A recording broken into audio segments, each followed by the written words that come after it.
So we just got the brand new Master Deckset Regalis Pieces. So we have Sound of Wave from the Urara Deckset, and then we have Shroud in the Darkness from the Michiru Deckset. So first off, starting with Sound of Wave, we have the Regalis piece. It's a Blitz order, and if your Vanguard's grade is less than your opponent's Vanguard grade, this ability can be played while ignoring grade. And this is essentially saying because Blitz orders usually have to be the same grade as your Vanguard or less in order to play them, that you can basically play this anytime. So it's like kind of a going a second card, so you can stop early rush. You choose a unit being attacked, it gets plus 15k until the end of the battle. Then you choose one of your opponent's units, and it gets power -5.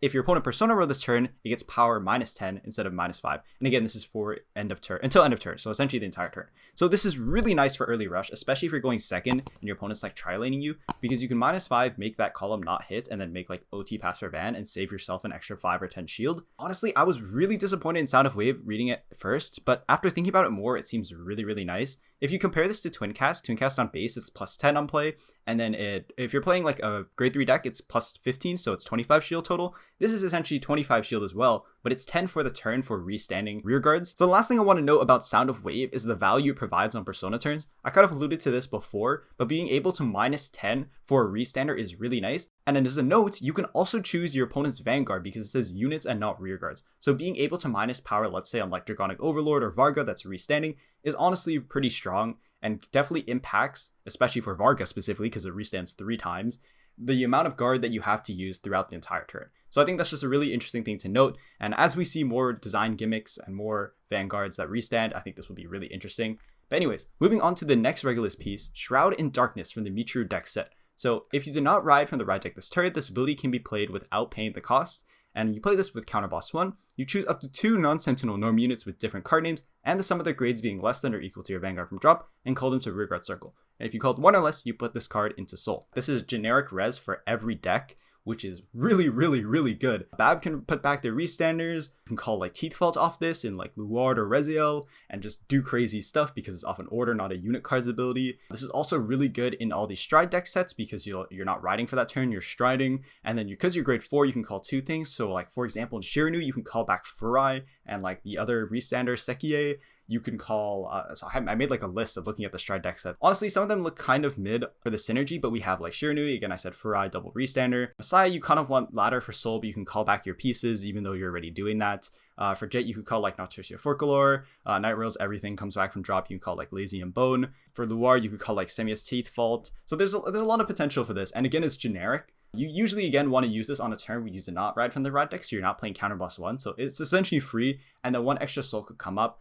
I just think it's really weird that this is in the Michiru deck set because I think Drajewel might play this just for the Ignis turn, but the thing is, getting to Ignis is the harder part, so Forbiddle is still really consistent at that, because not only are you searching Ignis, you're also calling Nocturcia from deck, and then you just CB1+ and you have a free body on board, and that sets up your 4-5 punch, however much you want to commit that turn. Shroud in Darkness is honestly looking really interesting. I'll be honest, when I saw the reveals for this Regalis pieces, I was honestly pretty disappointing. They also look like they have nothing to do with the playstyles of their deck. Like Lianorn, I don't know what this Blitz order has to do with it, but Shroud in the Darkness looks a little bit better because it just shoves itself to Soul. You can guarantee that grade 3 for your first Drajewel turn before you ride Ignis because you need the 4 different grades. Forbiddle does the same thing because it calls Nocturcio and then you'll shove a 3 from Soul to drop, or you have to gamble with Drajewel's Vanguard skill to CB1 Soul Charge 2. But honestly, this Regalis piece looks really, really good as a generic. I think it's a lot more interesting. It could be good in premium as well because it's just like you stride, you play this for free and res 2 different things.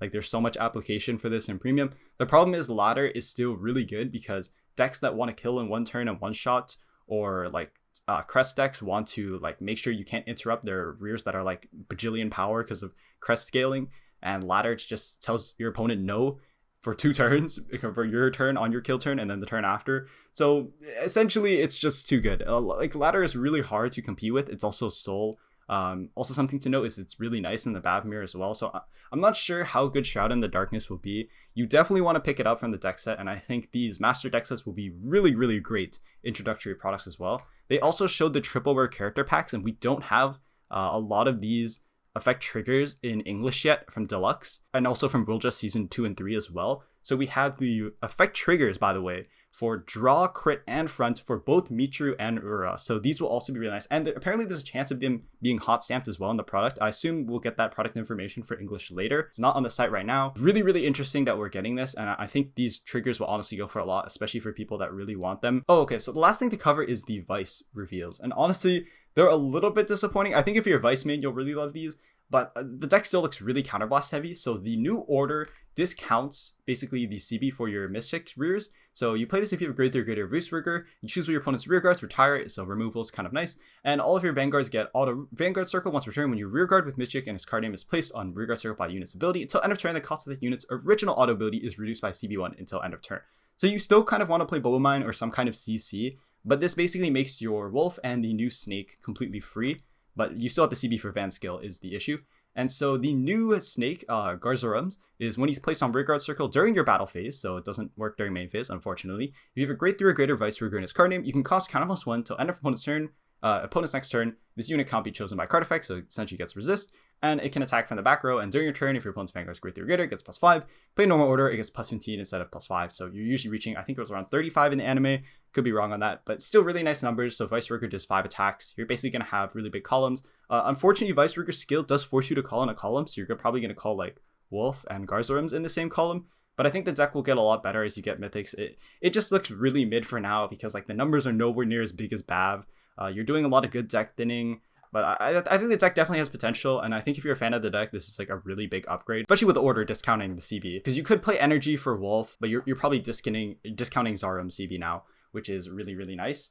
Because, you know, extra 5th attack is always good. I really wish you could intercept from the back row or something, but the utility of the deck is still there. It's just a lot of deck thinning. It's still not doing anything really new besides that 5th attack, but it's a big upgrade for the deck. So that pretty much covers everything from the Tuesday livestream. Next week we have Blangmire Nexus, which is really exciting. I think that deck will be really good depending on the reveals. We'll also find out basically what the deck does in the anime fight on Friday, so definitely tune into that episode on the official Vanguard channel if you want to see it. But thank you so much for watching. Remember to like and subscribe, and I'll see you another time.